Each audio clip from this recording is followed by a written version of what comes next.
उत्तर प्रदेश के मुरादाबाद मंडल में स्थित संभल जिला अपने आप में कई ख्याति समेटे हुए है। शासकों और सम्राटों का घर माने जाने वाले उत्तर प्रदेश के संभल जिले का इतिहास समृद्ध रहा है। सतयुग में इस स्थान का नाम सत्यव्रत था और कलयुग में इस शहर का नाम संभल पड़ा और ये अभी तक इसका नाम बना हुआ है। धर्म ग्रंथों में कलयुग में भगवान विष्णु संभल के ही कल्कि के रूप में अवतार लेंगे, इसलिए संभल में ही कल्कि का भव्य मंदिर का निर्माण हो रहा है। आइए देखते हैं संभल से रामपाल सिंह यादव की एक खास रिपोर्ट। संभल जिले का इतिहास।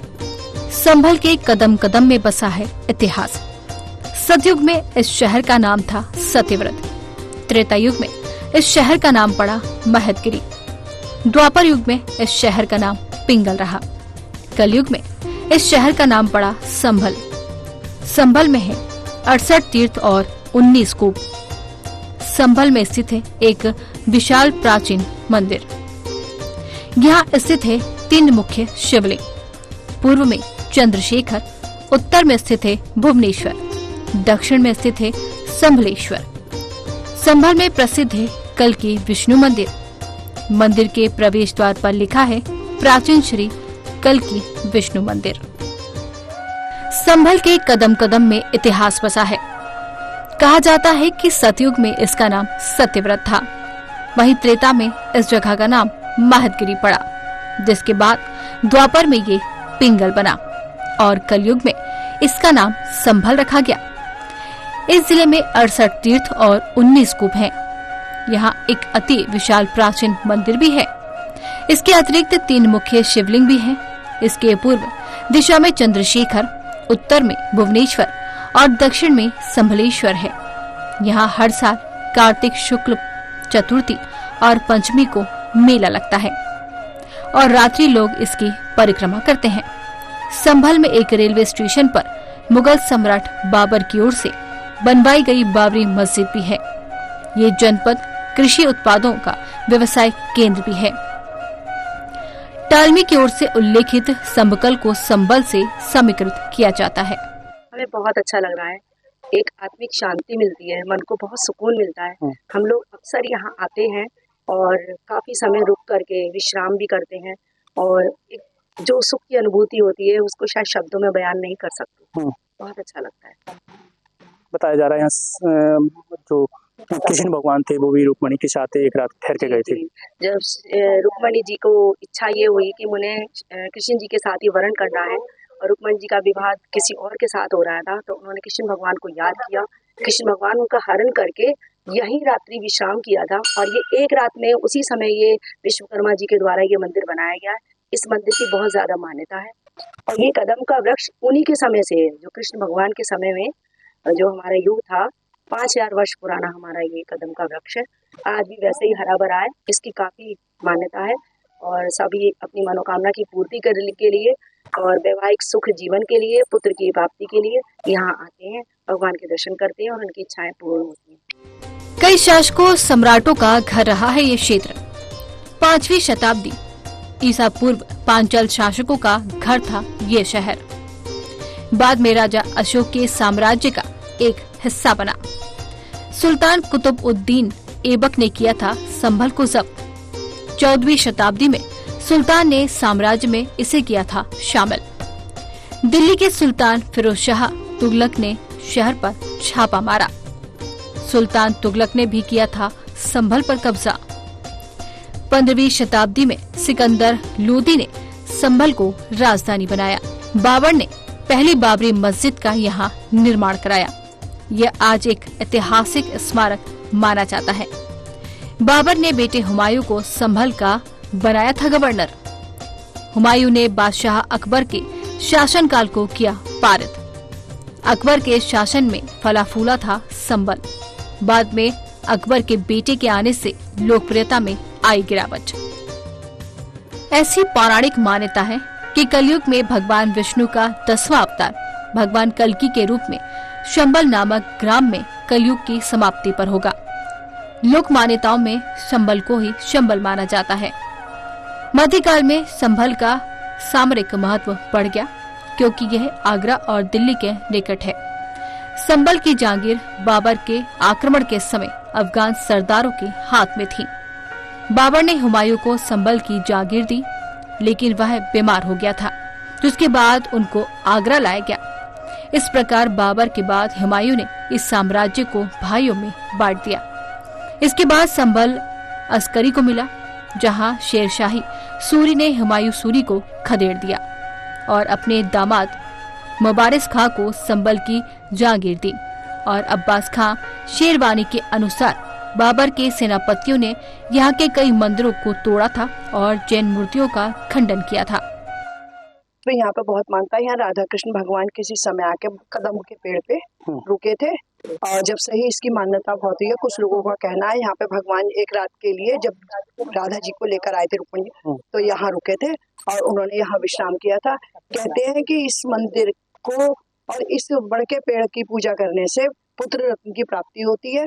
यहाँ पे धागा बांधने से भगवान प्रसन्न होते हैं और यहाँ पूजा करके उनकी हर मनोकामना पूरी होती है। इसलिए यहाँ पर हम सभी लोग आए हैं, भगवान के दर्शन करके हमने और सब जलपान करके भगवान को भोग लगा के सब करते हैं। एक तरह से भगवान श्री कल्कि का भी यही अवतार होगा, यही अवतार होगा कल्कि भगवान का। और उन्होंने मतलब असुरों का नाश करने के लिए, गौओं की हत्या रोकने के लिए, इस तरह से सब आगे को बढ़ाने के लिए। वो वही जगह है? ये वही जगह है भगवान का जहाँ प्रकट होगा। बताते चले कि संभल एक पुराना उपनिवेश है जो मुस्लिम शासन के समय भी महत्वपूर्ण था और सिकंदर लोधी की 15वीं सदी के अंत में 16वीं सदी के शुरू में प्रांतीय राजधानियों में से एक था। ये प्राचीन शहर का एक समय महान चौहान सम्राट पृथ्वीराज चौहान की राजधानी भी था। मकान टूटे, लोग झूठे के लिए भी इसे जाना जाता है, लेकिन इसका वास्तविकता से कोई भी लेना देना नहीं है। कुछ निवासियों के द्वारा इसका वर्तमान में सत्य होने का दावा किया जाता है। सन 1991 की जनगणना में संभल को पूरे देश में न्यूनतम साक्षरता वाला पाया गया, लेकिन समय के साथ साथ स्थितियों में सुधार आया। संभल को जितना राजनीतिक नीतियों से समृद्ध माना जाता है, उतना ही धार्मिक दृष्टि से समृद्ध है। भगवान कृष्ण जी द्वापर युग में गुजरात से रुक्मणी का हरण करने गए थे कुंदनपुर में। फिर वहां से रुक्मणी का हरण करते समय यहाँ आए थे। यहाँ हमारी समाधि में तो 3 दिन दिख रहा है, लेकिन लोग वह कहा कि भगवान रात विश्राम यहाँ किया था। रुक्मणी ने कहा जंगल में क्यों लाए, तो कृष्ण भगवान ने कहा कि वहाँ 5 सेना खड़ी थी, जरासंध, कालेवन, दंतवक्र, शिशुपाल और राजा भीष्म, रुक्मी की सेना खड़ी थी। तो इस वजह से वहाँ इधर नहीं गए और यहाँ रात विश्राम करा और यहाँ रुके। और रुक्मणी को सबसे पहले बात बताई कि कलयुग में कल के अवतार लेके ये संभल में मैं आऊंगा, जिसके आगे राम गंगा है और बहु गंगा है, उस बीच में जो संभल है उन्हीं की मैं बात कर रहा हूँ। तो रुक्मणी सबसे पहले बात बताई थी। व्यास जी ने भागवत जी में 12 स्कंद दूसरा अध्याय में लिखा होता कि कृष्ण भगवान ने सबसे पहले रुक्मणी को कहा था कि कलयुग में कल के अवतार लेके संभल में मैं आऊंगा।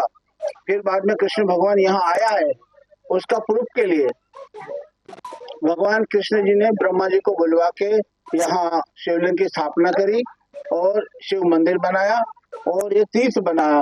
तो तीर्थ के अंदर भी ये एक रात्रि में ये तीनों काम करा, शिवलिंग की स्थापना करी, मंदिर बनाया और ये तीर्थ बनाया। ये इसी समय में ये भगवान कृष्ण जी के सामने ये सब बनाया ब्रह्मा जी ने।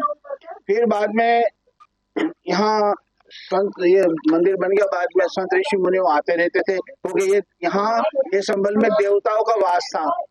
तो राजा आया थे, उसकी तो बहुत बड़ी कहानी है, लेकिन अभी वंश गोपाल की बात बता देता हूँ कि यहाँ ये तीर्थ बन गया पूरा, ये उसका नाम ही तीर्थ वंश गोपाल कल्कि धाम नाम रखा है। और यहाँ की महिमा है कि किसी को भी संतान न होता है तो यहाँ संकल्प करने से उसकी मनोकामना पूरी होती है, उसको संतान प्राप्ति होती है। दूसरी बात है कि ये कल्पत्रु का पेड़ है, उसमें तो सभी मनोकामना पूरी होती है। किसी को नौकरी, धंधा, बिजनेस, खेती और बहन बेटियों की शादी होती है, कहीं भी मतलब जो संकल्प करते हैं तो उसकी मनोकामना यहाँ पूरी होती है। यहाँ साल में भैया दूज के बाद तीज, चौथ, पांचम की यहाँ से फेरी निकलती है। पूरे संभल में 24 कोस की फेरी करके यहाँ से शुरू होती है और यहाँ से संपन्न होती है। और भंडारा भी होता है, मेला भी बहुत बड़ा लगता है। और यहाँ कल की जयंती मनाते हैं और जन्माष्टमी भी बड़ी अच्छी मनाते हैं और बहुत सारे भक्त लोग यहाँ दर्शन करने आते। अब की बार जो फेरी निकाली तो फेरी में कम से कम 2.5 लाख लोग परिक्रमा करने के लिए आते संभल की। तो यहाँ की खूब महिमा है। जब मैं यहाँ गुजरात से आया तो मैंने 130 देश में मीडिया द्वारा समाचार भेज दिया। तो ऑस्ट्रेलिया से लोग आए थे, यहाँ से लौटते और यहाँ माय गॉड कल्की जी करते करते यहाँ कदम के पैर पे लेट गए थे। इतनी महिमा है, विदेशों से भी यहाँ दर्शन करने के लिए आते हैं और हर साल दिल्ली से, पंजाब से, राजस्थान से लोग दर्शन करने आते। गुजरात से भी, अभी पटना से भी आए थे, पाटन से, ये लोग दर्शन करने यहाँ आए थे। तो यहाँ की खूब महिमा है। महाराज जी, आप कितने दिनों से यहाँ पर रहते हैं? मैं ऐसे गुजरात से यहाँ आया हूँ। मेरे गुरु जी प्रमुख स्वामी महाराज है और मेरे को दोनों विद्या सिखाने वाले स्वामी हरिप्रसाद जी महाराज है। और बाद में मैं यहाँ आया, करीब 24 साल हो गए। 2001 मार्च महीने की 6 तारीख को आए। आपको कैसे, कोई गुरु थे आपके, वो यहाँ लेकर आए थे या फिर आपको कैसे पता लगा था कि यहाँ पर? मेरे बड़े गुरुजी ने मेरे को समाधि तक पहुँचाया, उसका साक्षात्कार भी कराया। फिर प्रैक्टिकल करने के लिए उज्जैन गया था तो पंडित जी मिल गए। उन्होंने कहा कि मैं तुमको भागवत जी पढ़ाऊंगा। मैंने बोला मैं खुद ही भागवत, तो मेरे को पढ़ने की जरूरत नहीं है। तो बोले कि मैं तब तो ऊपर थोड़ी बात करना चाहता हूँ, आप थोड़ा रोज आया करो मेरे पास में। तो उसमें उन्होंने बताया कि स्वामी जी तुम संभल चले जाओ, संभल में तुम्हारे भक्त तुम्हारे इंतजार कर रहे। तो फिर मैंने बोला ये संभल कहाँ है? तो बोले ये तो मेरे को पता नहीं है, लेकिन तुम संभल चले जाओ, तुम्हारा भक्त तुम्हारे इंतजार कर रहे हैं। फिर बाद में हमारे गुरु भाई विष्णु स्वामी है सूरत में, उन्होंने मेरे को बताया कि संभल उड़ीसा में है। तो मैं ये संभल ढूंढने के लिए निकल गया तो कोई संभल में प्रमाण न मिला। ऐसे 8 संभल और है, पहला उड़ीसा में है, फिर बिहार में है, फिर वहां से गए महाराष्ट्र में गए, वहां से तिब्बत गए, तिब्बत से फिर मध्य प्रदेश में संभल आए, फिर राजस्थान में सांबा है, गुजरात में सरमड़ा है। लेकिन ये संभल का प्रमाण क्या है न मिला। फिर गुरु जी के पास गया, गुरु जी ने कहा कि वापस उड़ीसा जाओ, भानु प्रताप चावड़ा नाम के महानदी में सर्विस करते, वो तुमको बताएंगे कि संभल कौन सा है। तो बाद में वो सब नक्शा लिया। मैंने बोला मैं सब दूर होया, 7 तो होया, 8वां और कोई तो बताओ, 9वां तो कोई बताओ। तो उन्होंने फिर ये यूपी का नक्शा लाए, फिर ये मैंने संभल बताया। फिर मैं यहाँ आया मार्च महीने की 6 तारीख को। तो फिर हम कल्की मंदिर रहे, यहाँ कल्की विष्णु मंदिर है, फिर मनोकामना, फिर और भी सभी मंदिरों का तीर्थों का, यहाँ 68 तीर्थ में मेन 10-12 तीर्थ का दर्शन करके फिर जब यहाँ आए तो समाधि में मेरे को एक कदम का पेड़, कल्पतरु का पेड़ दिखता था। तो ये कदम के पेड़ की वजह से मैंने प्रमाण कर लिया, भाई जो मेरे को दिखता था ये है, तो मैं यहाँ ही रहूंगा। तो ये कदम का पेड़ देख के मेरी जो कर्म भूमि में बनाना चाहता था तो मैंने यहाँ बनाई है। आप यहीं के हो गए बाबा? हाँ, मैं यहाँ का हो गया। बोलो कल्की भगवान की जय। संभल में है 68 तीर्थ, 19 कूप, अर्क तीर्थ, सूर्य कुंड तीर्थ, हंस तीर्थ, कृष्ण तीर्थ, कुरुक्षेत्र तीर्थ, वेणुपा दोतक तीर्थ, श्रद्धादीप तीर्थ, ताक्षय केशव तीर्थ, शंख माधव तीर्थ, दशरथ मेघ तीर्थ, पिशाच मोचन तीर्थ, चरतमुख कूप, नेमिशारण तीर्थ, विजय तीर्थ, अर्धरेवा तीर्थ, अवंती तीर्थ, चंद्र तीर्थ, पापक्षय तीर्थ, चूर्थ सागर तीर्थ, पंजांगनी कूप, अशोक कूप, यम तीर्थ, मणिकर्णिका तीर्थ, मनोकामना माहिष्मती तीर्थ, ऋणमोचन तीर्थ, पापमोचन तीर्थ, कालोदक तीर्थ, सोम तीर्थ, गोतीर्थ, अंगारक तीर्थ, चक्र सुदर्शन तीर्थ, रत्न प्रयाग तीर्थ, विमल तीर्थ, भविष्य गंगा, सर गोदावरी तीर्थ, बागबार्थी तीर्थ, रसोदक कूप, रेबा तीर्थ, गोपाल तीर्थ, आनंद सर तीर्थ, चक्र तीर्थ, रत्न युगम तीर्थ, भागीरथ तीर्थ, त्रिसंख्या तीर्थ, मल्हानी तीर्थ कूप। बात करें 68 तीर्थों में एक तीर्थ वंश गोपाल मंदिर की, तो इसका भी अलग इतिहास है। यहाँ द्वापर में भगवान श्री कृष्ण रुक्मणी को अपने साथ लेकर एक रात्रि उन्होंने विश्राम किया था और उन्होंने रुक्मणी को बताया कि यहीं पर कलयुग के अंत में भगवान श्री कृष्ण का 10वां अवतार श्री कल्की के रूप में किसी ब्राह्मण की कुंवारी कन्या के यहाँ होगा, जो काले घोड़े पर सवार राक्षसों का विनाश करेगा। और बताया जाता है कि ब्रह्मा ने इस मंदिर की स्थापना कराई थी। तभी से आज तक यहाँ पर काफी संख्या में दूर दराज से लोग आकर पूजा पाठ करते हैं और यहाँ पर मान्यता है कि 5000 वर्ष से अधिक पुराना कदम का वृक्ष है, जिसके नीचे बैठकर प्रार्थना करने से लोगों की मनोकामना पूरी होती है। यहाँ पे मान्यता है कि जो शादीशुदा जोड़े हैं वो आते हैं, उन्हें एक तो पारिवारिक सुख मिलता है, पुत्र रत्न जैसे अभी आप बताया है उसकी प्राप्ति होती है, शांति होती है। जब कृष्ण भगवान जी की शादी हुई थी रुक्मणी जी से, तो वो उनके विवाह से उनको भगाकर जब लेके जा रहे थे, तब इस कदम के पेड़ के नीचे उन्होंने कुछ देर रुक करके विश्राम किया था। और इस कदम के पेड़ की तभी से मान्यता चली आ रही है और यहीं पर बैठ के उन्होंने रुक्मणी जी से कहा था कि मेरा जो अगला जन्म होगा कल्की के अवतार में, वो यहीं पर होगा। भावना यही है, जन्मोत्सव इनका कृष्ण भगवान जी का जो मनाया जाता है धूमधाम से मनाते हैं। यहाँ पे जो पुरोहित जी रहते हैं वो लड्डू गोपाल जी का भोग वगैरह लगाते हैं और इस कदम के पेड़ के नीचे आप देख रहे हैं यहाँ पे झूला बनाया जाता है और उनको कृष्ण भगवान जी को साक्षात स्वरूप में उनको झूला झुलाया जाता है, क्योंकि यही एक प्रमाण है कदम का पेड़ जो कृष्ण जी के आने की हमें बताता है कि वो यहाँ पर आए हैं। और ये तभी से उसी साल से ये हरा भरा पेड़ है और तभी से कृष्ण भगवान जी के टाइम से ये चला आ रहा है। कितना पुराना वृक्ष होगा ये लोग मान के चले? ये 15 काफी साल पुराना है। 15 जब उनकी शादी शायद 1500 समथिंग का होगा। हाँ, कई हजार वर्ष है, 5000 वर्ष का पेड़ है ये, 5000 वर्ष का। यहाँ पर वंश गोपाल ये है, हमारे भगवान कृष्ण जी के जमाने से यहाँ पर कदम का जो पेड़ है और इसकी बहुत मान्यता है और यहाँ पर लोग आते हैं, अपनी परिक्रमा लगा के मनोकामना मांगते हैं, वो पूर्ण होती है और देखा भी है कि होती चली आई है। और हमारे यहाँ पर दीपावली के बाद जो फेरी लगती है 24 कोस की, तो यहीं से शुरू होती है और यहीं पर आकर के समाप्ति होती है। 2 दिन की वो फेरी होती है और हर इंसान की मनोकामना पूरी होती है जो कि श्रद्धा विश्वास से लेकर के आता है और यहाँ पर आकर के बहुत मन लगता है, क्योंकि यहाँ पर भगवान कृष्ण जी ने विश्राम किया था और यहाँ पर अगला कल की रूप में जन्म होने का भी प्रमाण मिलता है और सुना है, हमारे पुराणों में भी है। तो हमारे मन को बहुत अच्छी शांति मिलती है और भगवान कृष्ण के हम आते हैं, यहाँ पर बातें करते हैं, भजन भी गाते हैं और पूजा अर्चना करते हैं और यहाँ पर हमारे कल्की जी की भी तस्वीर है, उनकी भी पूजा अर्चना करते हैं। जय श्री राधे राधे। संभल जिले में ऐसे ही ऐतिहासिक और प्राचीन स्थलों के बारे में हम नीचे विस्तार से जानेंगे ग्राफिक्स के जरिए। संभल के ऐतिहासिक प्राचीन स्थल: संभल किला, जामा मस्जिद संभल, मनोकामना मंदिर, श्री कल्की विष्णु मंदिर, तुर्कोवाली मस्जिद, घंटाघर, केला देवी मंदिर, तोता मैना की कब्र। संभल राजनीतिक रूप से जितना समृद्ध माना जाता है उतना ही धार्मिक रूप से समृद्ध माना जाता है।